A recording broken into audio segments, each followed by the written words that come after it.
Hello दोस्तों, जोहार। Welcome my new blog. दोस्तों शॉर्ट वीडियो में आप लोग स्वागत है। दोस्तों कैसे हैं? उम्मीद आप लोग अच्छे रहे, मस्त मज़े में होंगे दोस्तों। तभी दोस्तों देख सकते हैं हमारे पुराने घर पे मैं अपनी मशीन को लेके गया हूं दोस्तों।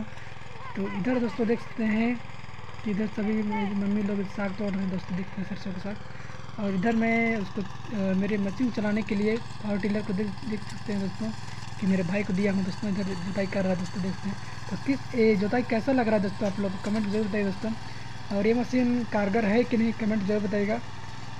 और किसान के लिए कैसा रहेगा ये, अगर किसी को सजेस्ट करें तो कैसा रहेगा, आप लोग कमेंट जरूर बताइएगा। और इस चैनल पर नए हैं तो चैनल सब्सक्राइब जरूर कर लीजिएगा दोस्तों।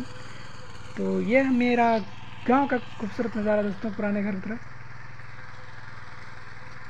और इधर मैं आप लोगों को दिखा रहा हूँ दोस्तों, ये दोस्तों देखते हैं किस तरीके से जुताई किया जाता है दोस्तों। और मेरे भाई को आज जोतने के लिए दिया हूँ दोस्तों।